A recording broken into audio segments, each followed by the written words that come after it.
आज सकाळपासून मला महाराष्ट्रातल्या विविध भागांमधनं मला फोन येत आहेत. आमच्या नेत्यांना सगळ्यांना फोन येत आहेत.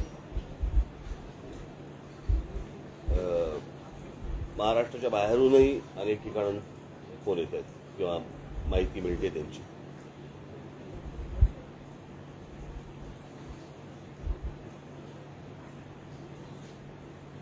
पोलिसांचे फोन येत आहेत.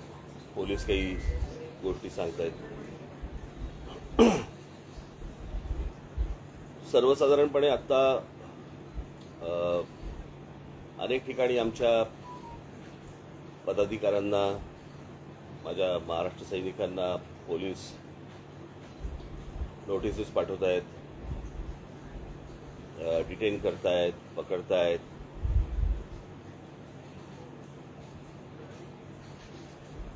ही गोष्ट फक्त आमच्या बाबतीत का होते एवढाच फक्त आम्हाला प्रश्न आहे. जे कायद्याचं पालन करतायत त्यांना तुम्ही सजा देणार, त्यांना तुम्ही डिटेन करणार,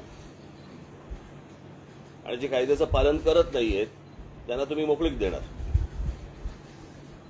तरी मी आज तुम्हाला एवढं निश्चित सांगेन की जवळपास 90-92% ठिकाणी महाराष्ट्रामध्ये सकाळची अजान झाली नाही. सर्व ठिकाणी आमचे लोक तयारच होते. पण मी खास करून त्या सर्व मशिदींमध्ये जे काही काय चालवणारे, जे कोणी मौलवी वगैरे जे कोणी असतील त्यांचे मी खास आभार मानेन की आमचा जो विषय आहे तो विषय त्यांना नीट समजला. तर मला आता मुंबईचा जो रिपोर्ट आलाय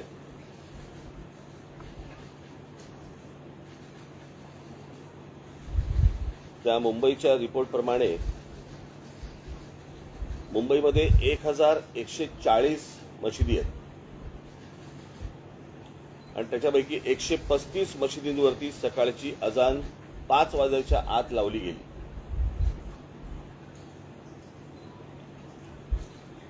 काल मला ते विश्वास नांगरे पाटील यांचा मला काल फोन आला होता आणि त्यांनी सांगितलं की आम्ही सर्व मशिदींशी बोललेलो आहोत, त्यांच्या मौलवींशी बोललेलो आहोत, ते कोणी सकाळची अजान लावणार नाही. मग या ज्या 135 मशिदींवरती जी अजान सकाळी 5च्या आत झाली यांच्यावरती आत्ता राज्य सरकार कोणती कारवाई करणार आहे की फक्त आमच्याच मुलांना उचलणार आहे?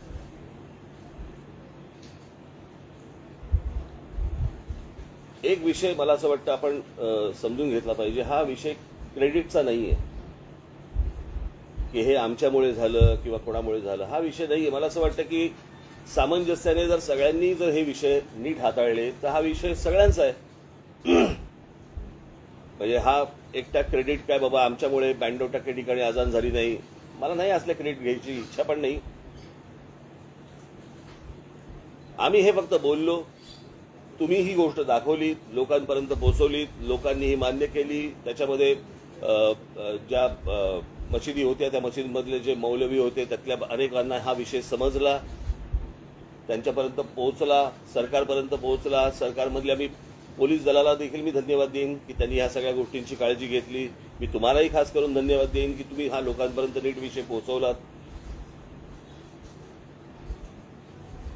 त्याच्यामुळे मला असं वाटतं की हा एक कलेक्टिव्ह एफर्ट होता आणि ज्याच्यातनं लोकांना जो त्रास दिवसभराचा होतो तो कमी होईल किंवा बंद होईल ही यातनं अपेक्षा आहे. हा विषय फक्त काही मशिदींवरच्या भोंग्यांचा आहे अशातला भाग नाही. मंदिरांवरती काही ठिकाणी आहेत तेही खाली आले पाहिजे. ज्याचा ज्याचा या गोष्टींचा लोकांना त्रास होतो मला असं वाटतं ती गोष्ट बंद झाली पाहिजे. मला काल विश्वास नांगरे पाटलांनी मला सांगितलं की आम्ही इतक्या आमच्याकडे ऍप्लिकेशन्स आले आणि इतक्या आम्ही मशिदींच्या भोंग्यांना आम्ही परवानगी दिली. मला एक गोष्ट कळत नाहीये की आता मुंबईत महाराष्ट्रामध्ये ज्या मशिदी आहेत यातल्या बहुतांशी मशिदी या अनधिकृत आहेत. अनधिकृत मशिदींवरती लागलेले भोंगे हे अनधिकृत आहेत आणि त्यांना सरकार परवानगी देते अधिकृत. हे माझ्या कल्पनेच्या बाहेरची गोष्ट आहे, कोणाच्याही कल्पनेच्या बाहेरची गोष्ट आहे. म्हणजे अनधिकृत गोष्टींना तुम्ही अधिकृत परवाने देताय, कशासाठी, कोणासाठी देताय? आणि मी आत्ताची पत्रकार परिषद ही घेणं एवढंच माझं आत्ताचं कारण आहे की हा विषय फक्त सकाळच्या अजान पुरताचा नाहीये. दिवसभर जी काही 4 ते 5 वेळा जी काही बांग दिली जाते, जी काही त्यांची प्रार्थना ते म्हणतात, जे लाऊडस्पीकरवरनं म्हणतात, ती जर परत त्यांनी दिली तर आमची लोक हनुमान चालिसा त्या वेळेला वाजवणार म्हणजे वाजवणार.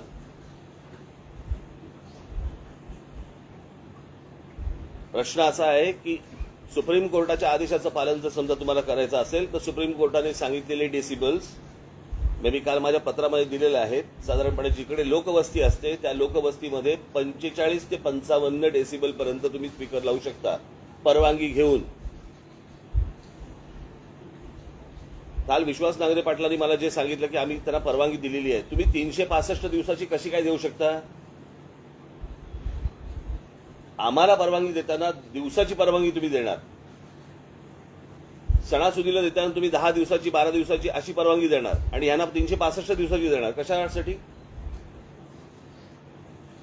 आणि मला असं वाटतं ह्यांनी पण रोजच्या रोज परवानगी मागितली पाहिजे, तीही सुप्रीम कोर्टाने सांगितलेल्या डेसिबलच्या नियमात बसून. आता ते जे 45 ते 55 डेसिबल सांगितलंय म्हणजे आपल्या घरचा जो मिक्सर असतो त्या मिक्सरचा जो आवाज येतो तेवढे डेसिबल, याच्यावरती जाता येणार नाही. आता प्रश्न असा आहे, मी सांगितलं होतं की हे पहिले भोंगे खाली उतरवा. पोलिसांना काय एकच धंदा आहे का रोज सकाळी डेसिबल मोजत बसायचं? लोकांनी फक्त एवढीच गोष्ट करत बसायची का की यांचे डेसिबल जास्ती आहे का कमी आहे? तुम्हाला प्रार्थना म्हणायची आहे, तुम्हाला तुमच्या मशिदीमध्ये प्रार्थना म्हणायची आहे, म्हणा. तुम्हाला माईक लागतो कशाला आणि लाऊडस्पीकर लागतो कशाला? कोणाला ऐकवायचंय तुम्हाला? त्याच्यामुळे आमची जी मागणी आहे की याच्यावरचे अनधिकृत हे भोंगे हे खाली उतरले गेले पाहिजेत, उतरवले गेले पाहिजेत. आणि जोपर्यंत हे उतरवले जाणार नाहीत तोपर्यंत आमचं आंदोलन चालू राहणार. हा विषय आंदोलनाचा 1 दिवसाचा विषय नाहीये, हा कायमचा विषय. जोपर्यंत ह्याचा निर्णय लागत नाही तोपर्यंत हे असंच चालू राहणार. आम्ही जे सांगतोय जे सरकार सांगते आम्ही सुप्रीम कोर्टाच्या आदेशाचं पालन करतोय. मग जर करायचं असेल तर पूर्ण करा. यांना जर वाटत असेल की आमचं आज झालंय सगळीकडे बँडो ठिकाणी काही काय अजान झाली नाही म्हणून आम्ही काहीतरी खुश होऊ वगैरे, अजिबात होणार नाही. हे दिवसभरामधल्या ज्या काही वांगा दिल्या जातात त्या देखील त्याच डेसिबलमध्ये लागल्या पहिल्या पाहिजेत. त्याच्यापेक्षा जर जास्ती लागल्या गेल्या हनुमान चालिसा चालू राहणार.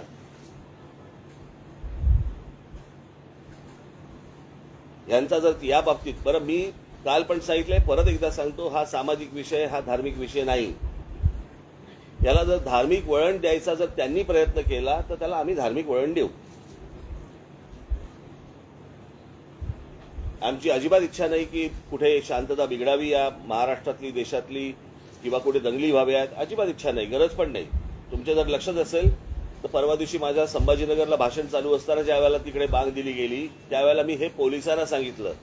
अन्यथा ते जर भडकवायचं असतं तर तिथे काय लेवल प्रकरण झालं असतं मला जरा सांगा. सो आम्ही ही गोष्ट शांततेमध्ये समजून सांगतोय. सरकारने पण ती गोष्ट ऐकावी, समजून घ्यावी, पोलिसांनी समजून घ्यावी. आता त्या आमच्या लोकांची धरपकड कशासाठी धरपकड करते मला कळत नाही. मला मोबाईलच्या काळात कम्युनिकेशनची साधनं एवढी सगळ्या बाजूनी असताना तुम्ही माणसं पकडून काय होणार आहे? हातामध्ये काय लागणार तुमच्या? हे अजून 60-70च्या दशकामधला विचार करतायत का की राज ठाकरेचं भाषण सुरू झाल्यावरती तिकडची वीज बंद करा? अरे वीज काय बंद करायची? मोबाईलवरती दिसतं की भाषण. इतका मूर्खपणा हे कुठच्या काळामध्ये जगतायत मला कल्पना नाही. मला आपल्या सर्वांच्या माध्यमातून फक्त मला एवढंच सांगायचं होतं, हा विषय 1 दिवसाचा नाही. माझ्या महाराष्ट्र सैनिकांना पण मला हेच सांगायचं आहे. माझ्या महाराष्ट्रामधल्या माझ्या हिंदू बांधवांना पण हीच मला गोष्ट सांगायची आहे की हा विषय 1 दिवसाचा नाही. ज्या ज्या मशिदींमधले मौलवी ऐकणार नाहीत, जिकडे लाऊडस्पीकर लागतील तिकडे हनुमान चालिसा त्याच्या दुप्पट आवाजात लागला गेला पाहिजे. त्याशिवाय हे जण जर समजणार नसेल.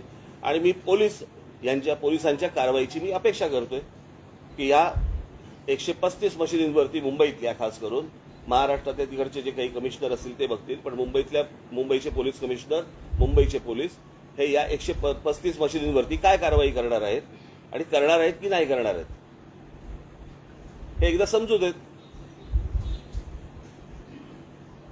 ते त्यांच्या धर्माला जर समजा घट्ट राहणार असतील तर आम्हाला पण आमच्या धर्माला घट्ट राहावं लागेल.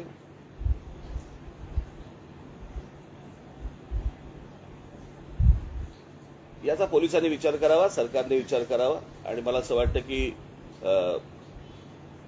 या महाराष्ट्रात शांतता नांदावी, लाऊडस्पीकर्स बंद व्हावेत. जेव्हा तुम्हाला सणासुदीला लागतायत, काही सभाजना लागतायत, कुठच्या कारणाला लागतायत, आपण समजू शकतो लाऊडस्पीकर. पण 365 दिवस सकाळी उठल्यापासून दिवसभरामध्ये 4-4, 5-5 वेळा तुम्ही जर ऐकवणार असाल तर आम्हाला नाही ऐकायचंय ते. याचा महिलांना, विद्यार्थ्यांना, कोणी आजारी ग्रस्त असतील त्याला त्या गोष्टींचा त्रास होतो. एवढं पण समजत नाही. ह्यांचा धर्म मोठा माणुसकीपेक्षा.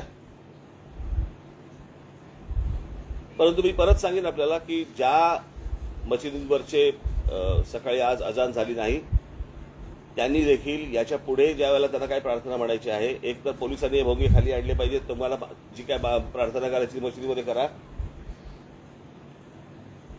आणि हे आवाज बंद झाले पाहिजेत महाराष्ट्रामधले.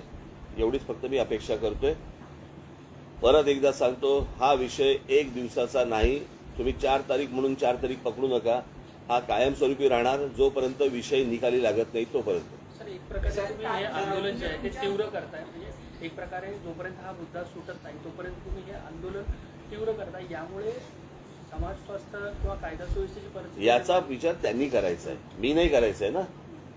मी तर सोपं सांगतोय की ही गोष्ट बंद करा म्हणून. तुम्ही मला काय प्रश्न विचारताय? असा एक आरोप केला जातो. प्रश्न आरोप करण्यापेक्षा त्यांना सांगा ना की ही गोष्ट बंद करा. कोणी प्रार्थना तुमची काय धर्माची असेल ती म्हणू नका. हे मी सांगतोय का? मी हे बोलतोय का? नाही. ते म्हणा, तुमच्या मशिदीत म्हणा, तुमच्या घरात म्हणा. खरं तर धर्म हा तुमच्या घरामध्ये असला पाहिजे.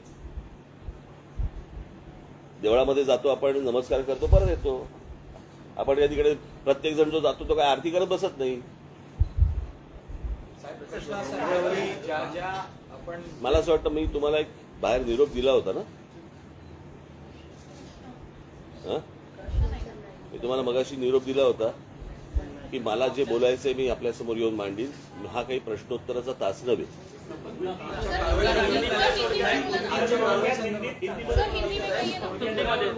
मैंने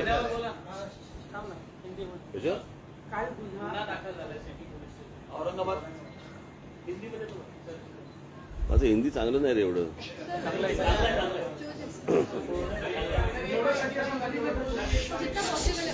हमारे कार्यकर्ता का धरपकड़े जो चल रहा है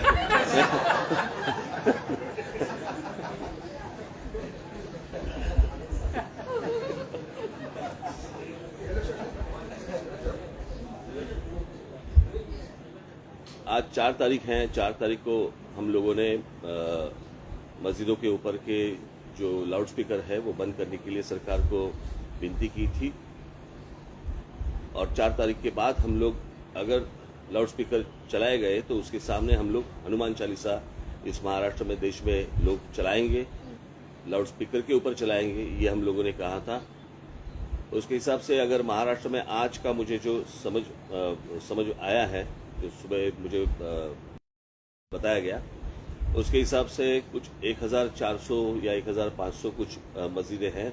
और उसके ऊपर से 135 मस्जिदों के ऊपर सुबह 5 बजे के पहले जो सुप्रीम कोर्ट ने जो बताया वो नियम तोड़कर 135 मस्जिदों के ऊपर सुबह अजान लगाई गई लाउडस्पीकर के ऊपर. मैं पूछ रहा हूं महाराष्ट्र की पुलिस को, इन 135 मस्जिदों के ऊपर आप कौन सी कार्रवाई करने वाले हैं? आप हमारे कार्यकर्ताओं को पकड़ रहे हैं और इनके ऊपर कौन सी कार्रवाई कर रहे हैं? आपको मैं बता दूं कि ये एक दिन का आंदोलन नहीं है, ये जारी रहेगा. और इसके बाद भी जहां जहां पे ये जो सुप्रीम कोर्ट ने डेसिबल का जो नियम बताया है, मैंने आपको बताया कि सुप्रीम कोर्ट ने जो बताया है कि 45 से 55 तक डेसिबल होना चाहिए लाउड स्पीकर का, 45 से 55 डेसिबल का लाउड स्पीकर होना चाहिए। इसका मतलब है हमारे घर में हम लोग जो मिक्सर लगाते हैं, ग्राइंडर मिक्सर जो लगाते हैं, उसका जो आवाज रहता है उतना आवाज, अगर इसके आगे जाएंगे तो उनके ऊपर कार्रवाई होनी चाहिए। ये सुप्रीम कोर्ट ने कहा है। मैं देख रहा हूं कि कार्रवाई हो रही है या नहीं हो रही है, होगी या नहीं होगी, या सिर्फ हमारे ऊपर होगी। हम इस देश में, महाराष्ट्र में शांतता चाहते हैं, कोई दंगा फसाद नहीं चाहते।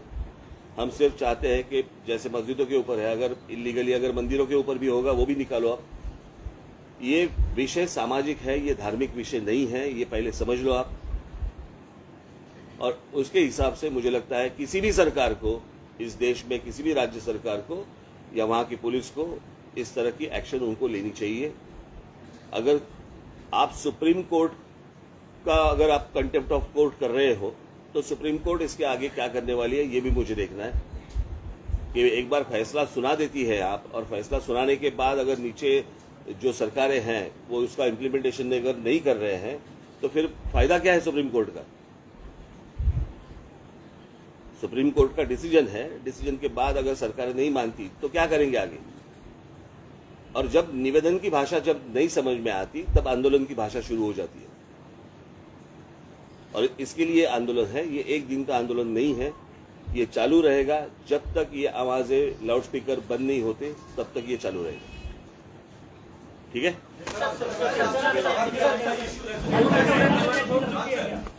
Sir, do you feel that you should legislate outside Maharashtra?